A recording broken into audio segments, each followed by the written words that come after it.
Disclosure day. ഞാൻ വളരെ സത്യസന്ധമായിട്ടുള്ള ഒരു കാര്യം പറയല്ല. ഈ സിനിമ കാണാൻ പോകാൻ കാരണം സ്റ്റീവൻ സ്പീൽബർഗ് ആണ്. എനിക്ക് പേഴ്സണലി ഈ പടത്തിനുള്ള ഒരു ഹൈപ്പോ ഒരു പ്രതീക്ഷയോ ഒരു എക്സൈറ്റ്മെൻറ്റോ ഒന്നും ഉണ്ടായിരുന്നില്ല. സ്റ്റീവൻ സ്പീൽബർഗ് എന്ന് പറയുന്ന ആ ലെജൻഡറി ഡയറക്ടറിൻ്റെ ഒരു പേരിൻ്റെ മുകളിലുള്ള പ്രതീക്ഷ കൊണ്ട് മാത്രമാണ് ഞാൻ ഈ സിനിമ കാണാൻ പോയത്. അത് മാറ്റി നിർത്തി കഴിഞ്ഞാൽ എനിക്ക് പേഴ്സണലി ഈ പടത്തിൻ്റെ ട്രെയിലേഴ്സൊക്കെ ഭയങ്കര ആവറേജ് ആയിട്ട് ഫീൽ ചെയ്തത്. അതുപോലെ ഈ പടം പ്രൊമോട്ട് ചെയ്യാൻ ഉപയോഗിച്ച ടാക്ടിക്കുകളൊക്കെ എനിക്ക് ഭയങ്കര ചീപ്പായിട്ട് തോന്നി. അഥവാ അവർ ഈ പടം പ്രൊമോട്ട് ചെയ്തത് എന്തോ സ്റ്റീവൻ സ്പീൽബർഗിന് ഗവൺമെൻറ്റിൻ്റെ ഉള്ളിൽ നിന്ന് സീക്രറ്റ്സ് കിട്ടി guys about extra terrestrial alien life, അത് നമ്മൾ ഈ സിനിമയിലൂടെ ഡിസ്ക്ലോസ് ചെയ്യാൻ പോകണം, mark your calendars, June 12 disclosure day എന്നുള്ള രീതിയിലൊക്കെയാണ് അവർ പ്രൊമോട്ട് ചെയ്തത്. അതൊക്കെ എനിക്ക് ഭയങ്കര ചീപ്പായി തോന്നി. ബിക്കോസ് ഇതൊരു സ്റ്റീവൻ സ്പീൽബർഗ് പടമാണ്. ആ ഒരു പേര് കൊണ്ട് തന്നെ ഒരു സെറ്റ് ഓഫ് ഓഡിയൻസ് എന്തായാലും ഈ പടം തിയേറ്ററിൽ വന്ന് കാണുന്നുള്ള കാര്യം അവർക്ക് അറിയാം. പിന്നെ എന്തിനാണ് ഇതുപോലത്തെ പരിപാടികളൊക്കെ കാണിക്കുന്നത് സത്യം പറഞ്ഞാൽ എനിക്കറിയില്ല. അതിനെ മാറ്റി നിർത്തി കഴിഞ്ഞാൽ പടം എങ്ങനെയുണ്ട് എന്ന് ചോദിച്ചാൽ പേഴ്സണലി എനിക്കിതൊരു പക്ക mediocre average middle of the road പടമായിട്ടാണ് ഫീൽ ചെയ്ത്. അഥവാ it's not bad but it's also not good. ഒരിക്കലും ഞാൻ സ്റ്റീവൻ സ്പീൽബർഗ് പോലത്തെ ഒരു ഡയറക്ടറിൽ നിന്നും ഇതുപോലത്തെ ഒരു മീഡിയോക്കർ പടം പ്രതീക്ഷയില്ല എന്ന് തന്നെ പറയേണ്ടി വന്നു. മിനിമം ഒരു ഡീസൻറ്റ് അല്ലെങ്കിൽ ഒരു ഗുഡ് മൂവി എന്നെങ്കിലും എന്നെ കൊണ്ട് പറയിപ്പിക്കുന്നു വിചാരിച്ചു. But no, it was a mediocre at best movie.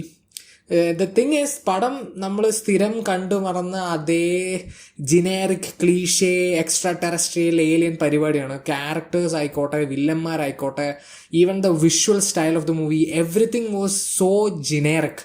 വളരെ ക്ലീഷേ ആയിരുന്നു, പ്രെഡിക്റ്റബിൾ ആയിരുന്നു. ഫസ്റ്റ് ഹാഫൊക്കെ സത്യം പറഞ്ഞാൽ എനിക്ക് അട്ടർ ബോറായിട്ട് ഫീൽ ചെയ്തത്. പടം തുടക്കത്തിൽ തന്നെ നമ്മളെ ആ ഒരു വേൾഡിലേക്ക് ഇങ്ങനെ ഡ്രോപ്പ് ചെയ്യണം without any explanation. And usually സിനിമകൾ അങ്ങനെ ചെയ്യുമ്പോൾ നമ്മുടെ ഉള്ളൊരു ക്യൂരിയോസിറ്റി വരും, എന്താ ഇത് ഇവിടെ നടക്കുന്നത്. ബട്ട് ഫോർ മീ പേഴ്സണലി ഈ പടത്തിൽ എനിക്ക് ക്യൂരിയോസിറ്റിനെക്കാളും കൂടുതൽ കൺഫ്യൂഷൻ ആയിരുന്നു. Because there is so much exposition at the start of the movie. So just confuse me instead of making me curious. അവിടെ തന്നെ പടം എന്നെ ഹുക്ക് വിട്ടുപോയി, എനിക്ക് ആ ഒരു ഗ്രിപ്പ് കിട്ടാണ്ട് പോയി.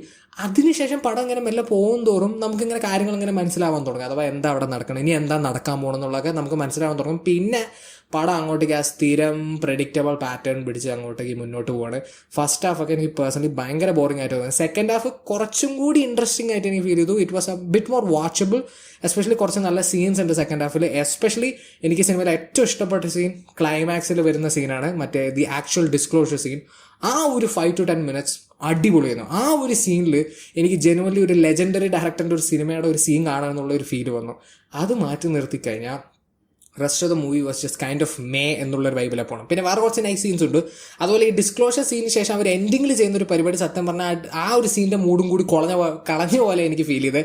അഥവാ അത് ഒട്ടും കൺവിൻസിങ് ആയിരുന്നില്ല. ഈ പടത്തിൻ്റെ one of the biggest negative എന്ന് പറയുന്നത് ഈ പടം ഒട്ടും കൺവിൻസിങ് ആയിരുന്നില്ല. ആ ഒരു കൺവിക്ഷൻ ഫാക്ടർ ഈ പടത്തിലില്ല. അതുകൊണ്ട് തന്നെ കുറേ സീൻസിൽ ഇതെന്താ ഇങ്ങനെ, ഇതെന്താ അങ്ങനെ, ആൾക്കാരെന്താ ഇങ്ങനെ അഭിനയിക്കുന്നത്, ഇവർക്കൊക്കെ പ്രാന്താണോ എന്നുള്ളൊരു ക്വസ്റ്റ്യൻ നമ്മുടെ മനസ്സിൽ കുറേ ഭാഗങ്ങളിൽ എനിക്ക് വന്നു.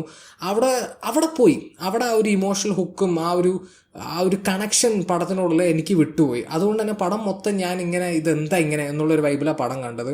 പിന്നെ വേറെ കുറച്ച് നൈസ് സീൻസ് ഉണ്ട്. ഫോർ എക്സാമ്പിൾ എമിലി ബ്ലണ്ടിൻ്റെ ക്യാരക്ടറിന് ഒരു പാനിക് അറ്റാക്ക് വരുന്നൊരു സീനൊക്കെ ഉണ്ട്. അത് അടിപൊളിയായിരുന്നു. അത് അടിപൊളിയാകാൻ കാരണം എമിലി ബ്ലണ്ടിൻ്റെ പെർഫോമൻസ് ആയിരുന്നു. അത് പറയുന്നതിൽ ഒരു തെറ്റില്ല, അതിഗംഭീര പെർഫോമൻസ് ആയിരുന്നു ആ സീനിലൊക്കെ. പെർഫോമൻസ് എല്ലാവരും അവർക്ക് കിട്ടിയ റോൾ നന്നായി ചെയ്തു എന്ന് തന്നെ ഫീൽ ചെയ്ത്, ആരും മോശമാക്കിയിട്ടില്ല.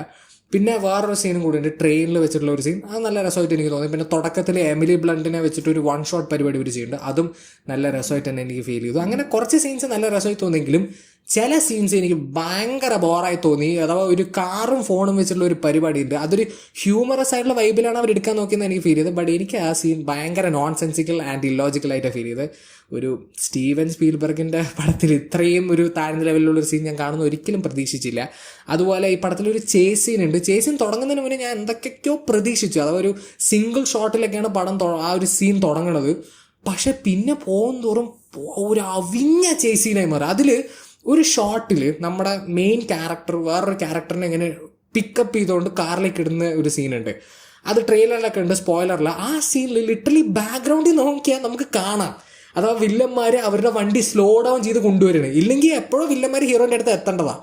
അതൊക്കെ അതുപോലത്തെ മണ്ടത്തരങ്ങളും അതുപോലത്തെ മിസ്റ്റേക്സൊക്കെ സ്റ്റീവൻ സ്പീൽബർഗിൻ്റെ പടത്തിൽ കാണുന്നത് ഞാൻ ഒരിക്കലും പ്രതീക്ഷിച്ചില്ല.